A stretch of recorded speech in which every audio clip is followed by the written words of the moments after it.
Hi மக்களே, வணக்கம்.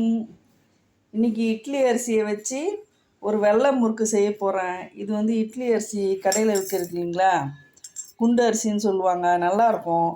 பூங்கல் அரிசி இது வந்து நான் ஒரு கப்பு 1/4 கிலோ அளவு எடுத்திருக்கேன். இப்போ நல்லா கழுவி ஊற வச்சுட்டு 2 மணி நேரம் கழித்து பார்ப்போம். இப்போ இந்த ஊறின அரிசியை நல்லா வந்து மிக்சி ஜாரில் போட்டு நல்லா நைஸாக அரைச்சிட்டேங்க. நான் கொஞ்சம் மாவுன்றதுனால மிக்சிலே போட்டு அரைச்சிட்டேன். நல்லா இந்த மாதிரி நைஸாக அரைச்சிக்கணும். நல்லா அரைச்சிட்டேன். இப்போ வந்து பேஷனில் போட்டுருவோம். இந்த முறுக்கு வெள்ளை கலரில் வரணுன்றதுனால நான் வந்து காஞ்ச மிளகாய் யூஸ் பண்ணல. 4 பச்சை மிளகா, ஒரு 10 பல் பூண்டு இருக்குது. இதை வந்து ஒரு மிக்சி ஜாரில் போட்டுக்கலாம். இந்த ஜார்லேயே கொஞ்சம் பெருங்காயத்தையும் போட்டுருவோம்.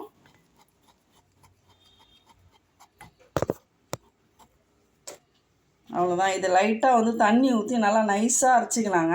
அரைச்சிட்டு வந்து காட்டுறேன். இப்போ இதில் உப்பு போட்டுடலாம். இதுலையே பாருங்க, நான் ஒரு டீஸ்பூன் அளவு எடுத்துருக்கேன், போதும் உப்பு. நல்லா நைஸாக அரைச்சிட்டு வந்துடலாம்.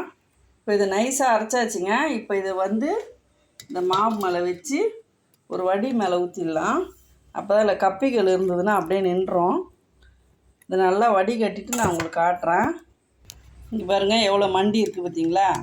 இது வந்து அந்த குழாயில் அடைக்கும், அதனால தான் நான் அதை இப்படி பிழிஞ்சு எடுத்துட்டேன். இப்போ பாருங்கள், பிழிஞ்சு ஊற்றியாச்சு. இப்போ இது இருக்கட்டும்.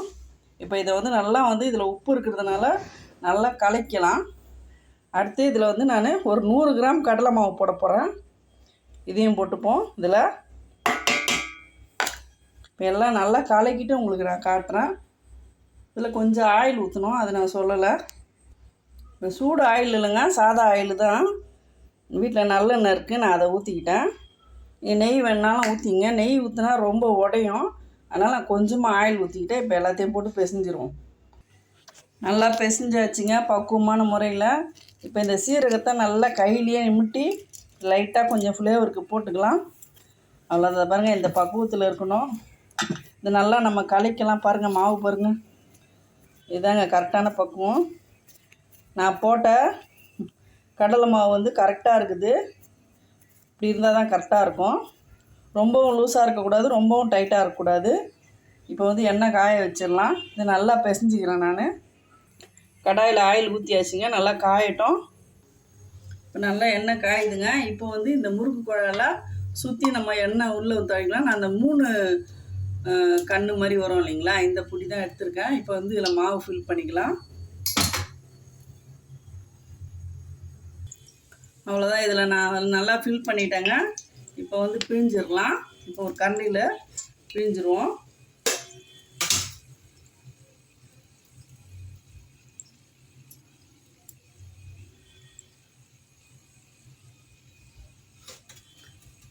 பிழிஞ்சாச்சுங்க. இப்படி தப்பினோடனே விழுந்துடும். இந்த கரெக்டான பக்குவத்தில் பிசைஞ்சிட்டிங்கன்னா அழகாக உழங்க, லட்டு மாதிரி ஒட்டவே ஒட்டாது.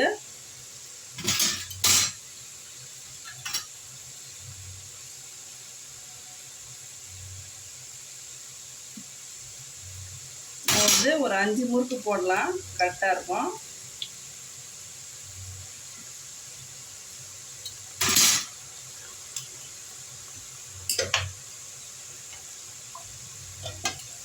எண்ணெய் மிதமான ஹீட்டாக இருக்கணுங்க. ஓவர் ஹீட்டாகவும் இருக்கக்கூடாது, ரொம்ப ஹீட்டு கம்மியாகவும் இருக்கக்கூடாது. அப்போ தான் வந்து முறுக்கு வந்து நல்லா வேகும். வெள்ளை வெள்ளைன்னு இருக்குங்க, பார்க்கவே அழகாக இருக்கும்.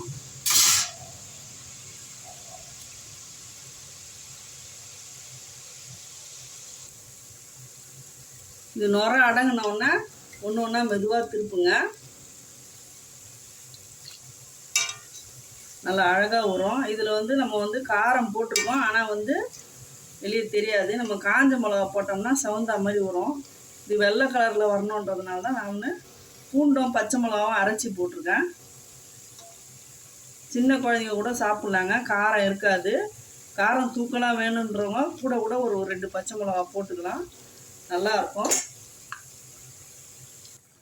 நுரை இந்த மாதிரி அடங்கிடுச்சுன்னா முறுக்கு வெந்துருச்சுன்னு அர்த்தங்க. இது லாஸ்ட்டாக போட்டதுனால இந்த ஒரு முறுக்கு மட்டும் நுர வருது. இதெல்லாம் வந்து நுர அடங்கிடுச்சு பாருங்கள், வெந்துருச்சு. இப்போ வந்து ஒரு வடியில் வந்து நம்ம எடுத்துடலாம்.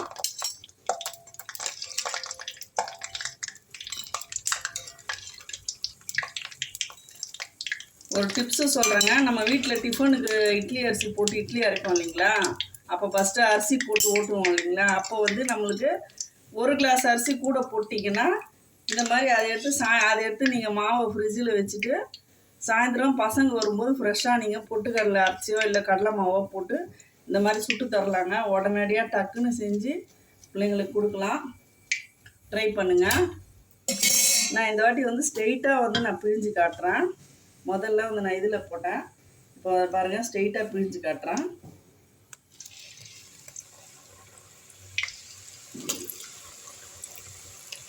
இந்த மாதிரி ஸ்ட்ரெயிட்டாக பிழிஞ்சு வரும்போது நல்லா வந்து கேப் விட்டு நல்லா பெருசாக வருங்க. ஆனால் ஒரு 3-4 இவ்வளோ தான் போட முடியும், அதிகமாக போட முடியாது.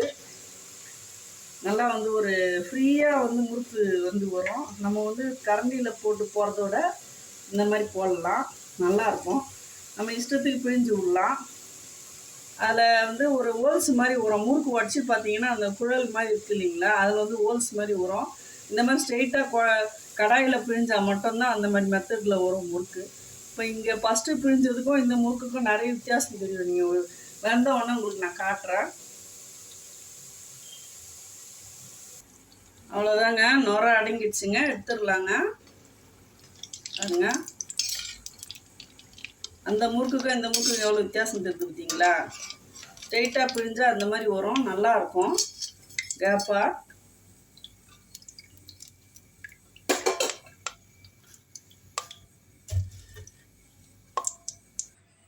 அவ்வளோதாங்க, முறுக்கு ரெடிங்க. ஒரு 13-15 முறுக்கு கிட்ட வந்துச்சுங்க. நான் அந்த 1 டம்ளர் அரிசி நான் சொன்ன மாதிரி நீங்கள் கிரைண்டரில் மாவு அரைக்கும்போது 1 கிளாஸ் மாவு கூட அரிசி 1 கிளாஸ் அரிசி கூட போட்டிங்கன்னா எடுத்து பிள்ளைங்களுக்கு வந்து இந்த மாதிரி செய்து கொடுக்கலாம். பொட்டுக்கடலை அரிசி போட்டு இது ஈஸியான வழிங்க. இந்த முறுக்கு பாருங்கள் எவ்வளோ சாஃப்டாக இருக்குன்னு. இங்கே பாருங்கள், நொறுங்கிறது சவுண்டு கேட்குதுங்களா, சூப்பராக இருக்குங்க. மொறுன்னு இருக்கும் சாப்பிட்றதுக்கு. நீங்களும் வீட்டில் ட்ரை பண்ணி பாருங்கள். இந்த வீடியோ பிடிச்சிருந்தால் லைக் பண்ணுங்கள், ஷேர் பண்ணுங்கள், சப்ஸ்கிரைப் பண்ண மறக்காதீங்க. தேங்க்யூ மக்களே.